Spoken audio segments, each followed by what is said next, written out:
Welcome to Comics Bazaar, the channel of comics commentary and arcana.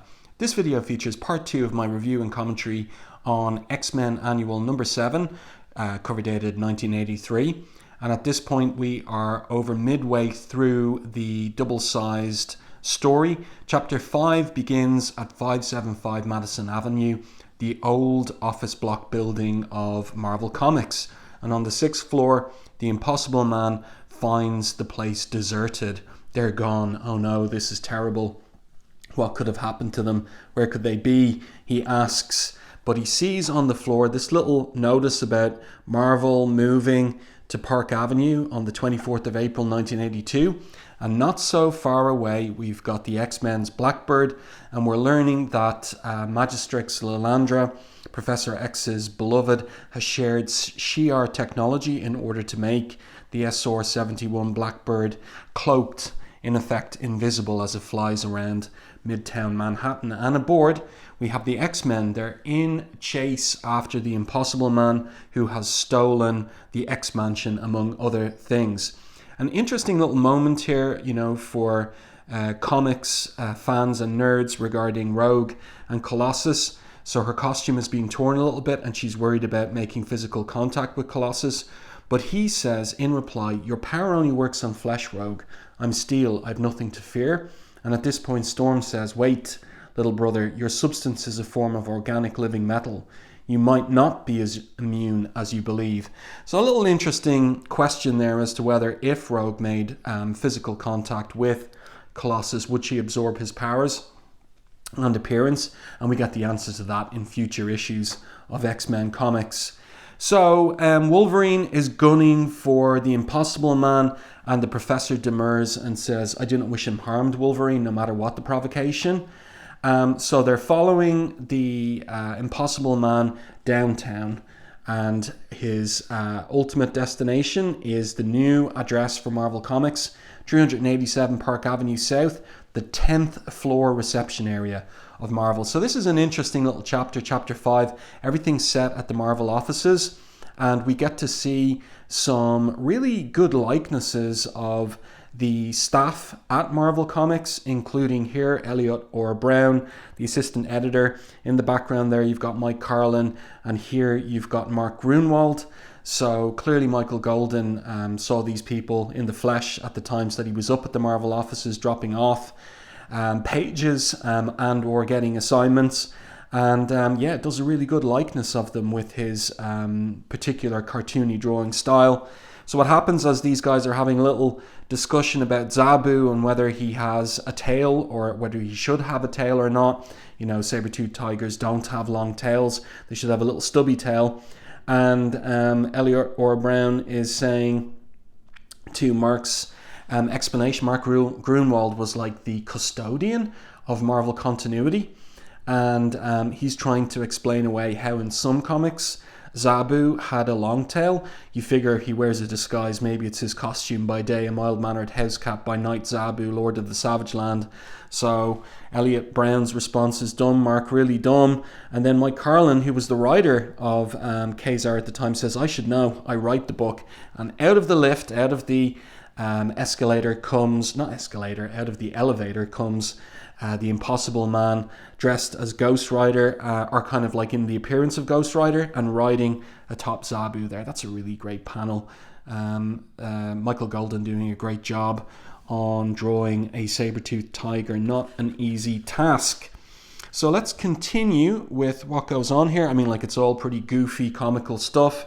There are a few good pages, though, and little scenes. So we have arriving out of the elevator, also the X-Men, Colossus and Wolverine, and Kitty phasing up through the floor. And then we have this big melee as the X-Men create a big mess in the Marvel bullpen and trying to catch the Impossible Man. That's a really nice image there, and Lockheed is along for the ride as well. But I really like this page that's set in Larry Hama's office, and wherein he's currently in conference with prodigal freelancer Michael Golden. So Michael Golden himself doing a self-portrait here, and we learn that he's originally from Florida, and he's up in the Marvel offices deciding whether he might move to the big city or not. Maybe, he says. Cities make me claustrophobic, but this climate in Florida is getting too hot. But then again, and then into the middle of things pops up the Impossible Man, and he is taking the guise of Stan Lee, who's his next target on the scavenger hunt that he's on. And I like this little cartoony detail where, in shock at the arrival of Colossus and Wolverine, his little hairpiece pops off the top of his head as well, because of course famously Stan Lee got himself a hairpiece in the late 60s, or was it early 70s, and covered up his bald pate in that regard. So Claremont and Golden having a little bit of fun here at Stan Lee's expense. And the answer to the Impossible Man's question as regards the whereabouts of Stan Lee, he's in Hollywood. And so the Impossible Man turns into a little plane here and flies away from Wolverine and Colossus. Really cartoony looking face there on Colossus as well. And as they exit, we get a reprise of the first panel. That's what I really like, the way that this page is kind of bookended as like a comic scene and interruption. The two lads never moved from their relaxed positions at Larry Hama's desk. Larry asks, "You were saying a lot of weirdos in this town, says Michael Golden, so maybe he's not going to move to New York." Now, what's interesting is for the next 5 pages, you've got Bret Blevins coming on board in order to give Michael Golden a break from all the drawing. So obviously he needed a little assistance in order to get this issue out on time, this annual out on time. And so Bret Blevins filling in for 5 pages. Here we get the vice president of Marvel Publishing, Michael Hobson, and with him is Jim Shooter, the editor-in-chief.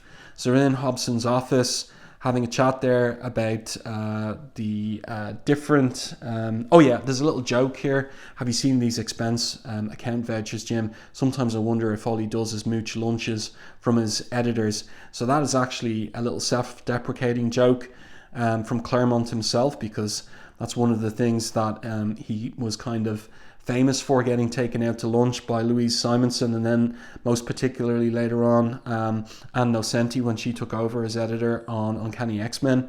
So there's a crisis in the bullpen. Jim Shooter leaves the office and he comes back all with his shirt all torn up. And so again, the mayhem caused by the Impossible Man in the bullpen continues. There's a little serious moment here in the midst of it where Storm orders Rogue to tackle the Impossible Man and neutralize his power, and Rogue is worried. She says here, "When I absorbed Ms. Marvel's memories and abilities, that transfer was permanent." So a reference to Avengers Annual number 10, a previous collaboration between Chris Claremont and Michael Golden. Suppose it happens again, she asks. But she goes ahead and goes in to tackle the Impossible Man, thinking to herself, "Ms. Marvel was your friend, Aurora. You'll never really forgive me for what I did to her. I didn't mean to. I'd give anything to put things right, but that doesn't matter. You don't trust me. You probably hope I'll be killed." So this is in the period where Rogue is still earning the trust of the various X-Men, and she doesn't quite feel to be a complete member of the team. So she touches physically the Impossible Man and he reacts defensively, zaps her. And Wolverine here is concerned that Rogue might have been badly injured, and the Impossible Man himself changes aspect, becomes angry, and he says, "She hurt me. It was no accident either. That was intentional. Boy, am I ever going to make her regret it." So Wolverine here responds in typical fashion by popping his claws and saying, "You want the lady bub, you got to go through me." So it looks like there's going to be a scrap, but into the middle of it all, there comes... Wait, what happens here? Yeah, even Kitty Pryde gets in there saying that she's going to help, prevent the Impossible Man from harming Rogue. And the Impossible Man says, "Well, why do you talk to me like that? I'm no monster." And he insists that he isn't. And Wolverine says, "Well, tell that to Rogue." And the Impossible Man says, "I didn't mean to hurt her. I don't want to hurt anyone. I only acted in self defense, and then he finally explains what it is he's been up to, stealing the X-Mansion, the Fantastic Car, the Wasp's various costumes, and he explains it's a scavenger hunt. Very good art here by Bret Blevins. It's a cartoony style that matches Michael Golden's, but very expressive faces and that he is drawing here on these pages and in these panels. It's very well done. And let's continue. So Storm recognizes that the Impossible Man is sincere, and we have a nice little panel here that includes Chris Claremont there in the background. We've got Paul Smith here as well, making the point that he doesn't pencil the X-Men anymore. And we've got Louise Simonson here, who's the editor of the Uncanny X-Men in this time period. And Kitty Pryde makes an apology. They're real sorry. I like this little detail of Colossus here carrying Zabu away. Nice kitty, he says. And then back in Michael Hobson's office, or maybe they've come down from the office. You've got Jim Shooter there, famously 6'4", still with his clothes wrecked, and saying to Virginia Romita, the mother of John Romita Jr. and wife of John Romita Sr., I hate to say it, Virginia, but this month's books may get out of the house a little late, so what else is new, she says. On that quasi-despairing note, from Marvel's traffic manager, Virginia Romita, the scene shifts from New York to, and this is a big surprise, Chapter 6, the Gobi Desert, about as remote and desolate a place as exists on the planet. And here you've got all of the items that the Impossible Man has collected as part of this scavenger hunt. So we've got the X-Mansion there, we've got a big ship there, but also look at this, you've got the giant penny from Batman's cave under Wayne Manor. You've got the Millennium Falcon there as well. You've got Doctor Strange's sigil, the Fantastic Car. And also you've got Superman's key to the Fortress of Solitude up there too. So funny stuff. And Storm says, returning, by the way, we're back to Michael Golden's pages again, back with him on the art. And interestingly, Bret Blevins doing the inking until the last couple of pages. Returning these items to their rightful owners, says Storm, will not be easy, assuming the Impossible Man even let us. So the Impossible Man is pleased with his collection there. And Wolverine asks, why'd you do it? What's all this for? So we get lots of explanation here about the Impossible Man's origins, and we've got little references here to 2-in-1, Marvel 2-in-1 number 60, Fantastic Four number 175, his first appearance. He talks about how after Galactus ate his home planet, he says here, he moved to another world. The problem was we couldn't, or he's, has the plan to move to another world, to find a planet of their own. Problem was we couldn't decide who should be in charge. Someone had to be in charge because all the superheroes I knew on Earth had a person who was boss, and I wanted my family to be just like Earth people. But his family are dupes of himself. So this is all a little crazy. He explains here, no one, in terms of deciding who would be in charge and that he would be in charge, no one liked my idea. They all wanted to be boss. You see, back home on Pop-Up, we never had this problem. We were a group mind colony creature. So, that's the royal we that he's talking about himself in there. Extensions of one basic consciousness. I was everyone and everyone was me. But in trying to be just like Earth people, I made my wife a little different from me, and she's been getting more so ever since. Our children too, they've become individuals. So, and in the backgrounds, various of the X-Men are finding little other items from the scavenger hunt, like Nightcrawler there finding Magneto's helmet, finding the original Iron Man costume, and Kitty there finding the Hulk's ripped trousers. But Colossus spies a problem, which is the arrival of company. And it is these alien creatures that are not at all happy with the Impossible Man because of the scavenger hunt that has been going on across the galaxy, or even universe, where various items have been taken from them all. So this is a really nice kind of craft technique here, the color hold that Michael Golden is using.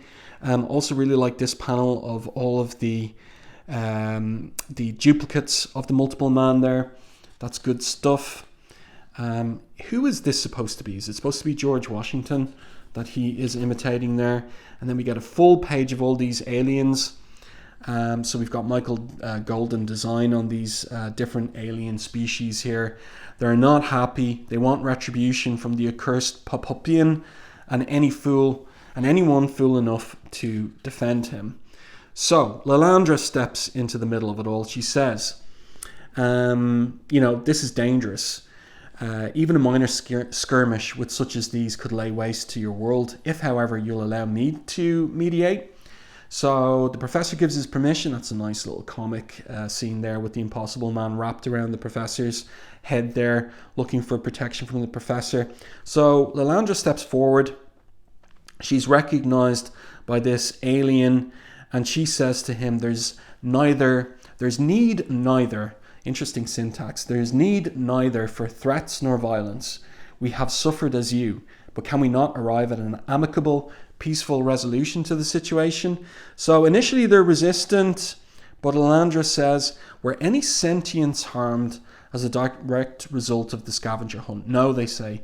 Was any of the stolen property damaged? No. So she puts it all together and she says, if they will tell me the rules and swear to abide by my decision, I volunteer to judge the Papupians' hunt. Moreover, if they then return all their prizes to where they acquired them, in the condition they found them, and promise never to do this again, will that not satisfy the injured parties? So let's see what the response is to that. Well, they're happy enough. Well, no, initially no. What about our pride? What a vengeance? And Lalandra makes the final argument. You know full well what the Papupians can do. Are pride and vengeance worth a war with them? So the guy says, good point. We accept your terms. And then we skip to the end, epilogue here, where the Impossible Man is weeping and he's at the X-Mansion, which is obviously being put back in place. And we've got Kitty and Ileana out here enjoying the sunny afternoon by the pool. Very good detail here by Golden. I also like the funny little detail of Lockheed there. Has his own little towel that he's lying out on and enjoying the sun too. And, the Impossible Man is inconsolable. He's sobbing there away. The girls are having their ice cream pops and enjoying it, and that gets his attention. He says, what's that you're eating? Ice cream, says Kitty. And then he turns into, and this is a real 1983 reference, he turns into Tom Selleck's Magnum P.I. Is it good? Kitty says, yeah. He says, I've never had any before. Could I try a taste? And so they're charmed by the Tom Selleck appearance. So they hand over both of their ice creams to Mr. the Impossible Man, and he turns into Garfield the cat for some reason at the end. I don't know. It's completely goofy, but I know some people, I've seen online that some people really don't like this and don't really credit Claremont with too much of a effective sense of humor or ability to write comic scenes. But I don't know, I find this so goofy to be funny, and I like the little Lockheed there that is grumping away because he thought he was going to get some ice cream and there's none for him. So that is the end. 39 pages of a story, but there's just one final page which is not drawn by Michael Golden. So I was researching to see could I find out who did this. It could be Elliot or Brown drawing this, or some people think it might have been Rick Parker doing the drawing and also the lettering, because it's not lettering done by Tom Orzechowski. So Elliot or Brown just explains here how it fell to him to be the editor of the annual while Louise Simonson was away at the San Diego Comic Convention with all the other editors of Marvel. So here we go. The title of the story, Scavenger Hunt, and that huge list of credits for all the various inkers over Michael Golden's pencils there. Yeah, I forgot to mention these last two pages. It's Terry Austin inking Michael Golden's pencils. So that's an interesting combination. And there you go. That is the second part of my review and commentary on Uncanny X-Men Annual number 7, the annual for 1983. Some excellent Michael Golden art, but really the best pages are the first couple of pages there. Just the level of detail and the fine inking of Golden over his own pencils. What a fantastic image that is of the baseball game that started it, and also the layout of that page of Colossus hitting that baseball and everything that followed on from that. It was a really great opening to this particular annual. So there you go. Let me know your thoughts on this second part, like the view into the Marvel offices back in 1983. Let me know your thoughts on that. And if you enjoy my review and commentary, please like the video on YouTube and consider sharing it. It really does help the channel. And if you haven't done so already, subscribe to the channel and stay tuned for more content like this.